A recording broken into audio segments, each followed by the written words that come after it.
Karibuni warafiki wangu. Jina langu ni London. Hello my friend. My name is Nee London and you're welcome to This Jesus. So far we've been looking at the life of Jesus from the book of Matthew. We started from chapter 1 and now we're in chapter 2. And today we want to look at the two passages. Herod kills the children and the return to Nazareth. So I'm going to read some verses. So Matthew chapter 2 from verse 16. It says, Then Herod, when he saw that he had been tricked by the wise men, became furious, and he sent and killed all the male children in Bethlehem and in all that region who were 2 years old or under, according to the time that he had ascertained from the wise men. Then was fulfilled what was spoken by the prophet Jeremiah. A voice was heard in Ramah, weeping and loud lamentation. Rachel weeping for her children. She refused to be comforted, because they are no more. Verse 22.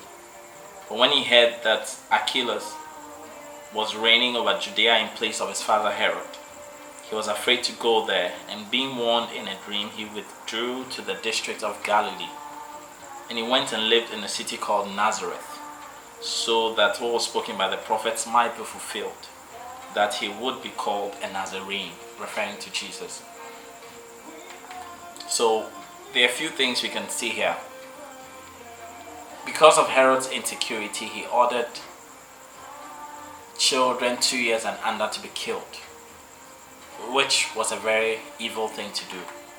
But it just goes to show us the effects of insecurity. And I want to encourage you, my friend, whatever you are insecure about, to take it before God and ask Him to fill your heart with fulfillment in Him.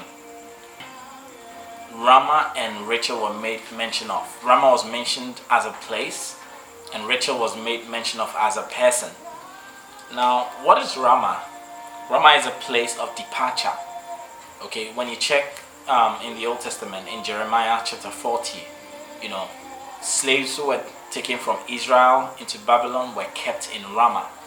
Okay, and so Ramah is a place of departure, and is a place of both physical and spiritual departure. In the New Testament, Ramah is being referred to as a place where death happened. Okay, and that's why Rachel was mourning for her children, because they are no more. And this passage can be found in Jeremiah chapter 31. We can see that Ramah is a place of sadness, is a place of departure. And if you want to bring it to what's happening today, you can say that the Herod of today is COVID-19. Okay, something that comes and unleashes a lot of pain and suffering. Okay, Herod unleashed a lot of pain and suffering to the people of Israel at that time. Some people have been in Ramah. It's not everyone whose child was killed, but the people in Ramah, okay, their children were killed. Okay, so Ramah, as I've already said, is a place of departure. And the Ramah now, or the Ramah that some people are in or are at in this time, is loss of loved ones, loss of means of livelihood and all that. That could be your Ramah. That could be someone else's Ramah.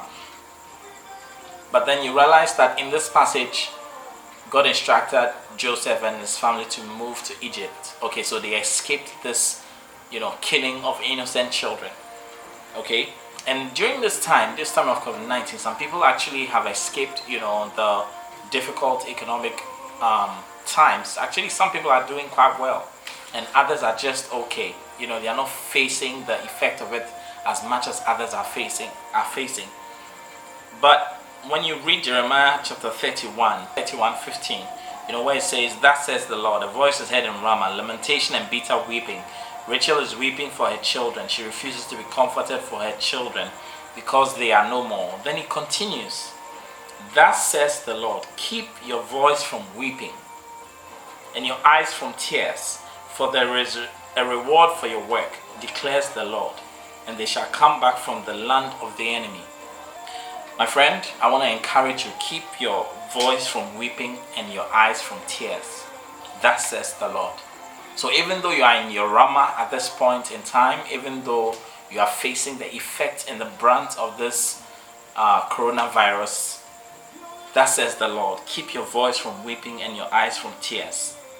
And continues in verse 17, there is hope for your future, declares the Lord, and your children shall come back to their own country. I want you to tell yourself, there is hope for my future, says the Lord. Okay, so what are we supposed to do after hearing this message? We're supposed to remember that there's hope for our future. Never forget that there is hope for your future. Despite the effects of this virus, there's hope for your future. And then you need to follow God's leading as you return to, your everyday routines. Some of the routines might have changed already, and some will still change. Wearing face mask around and all that, keeping sanitizer, washing your hands like 1,000 times in a day, and all that. But follow God's leading as you return to your normal routines. As we see with Joseph, when he came back to Galilee, God guided him to where to go, and he went to Nazareth. And now, the other thing I want us to do is the fact that don't be a Herod. Don't be a Herod of our time. Okay, don't kill innocent people. Don't kill innocent ideas, innocent dreams. Don't do that. It's not a good thing. And so I hope this short message has been a blessing unto you, my friend. Enjoy your week. Shalom. Mungu akubariki. Kwaheri.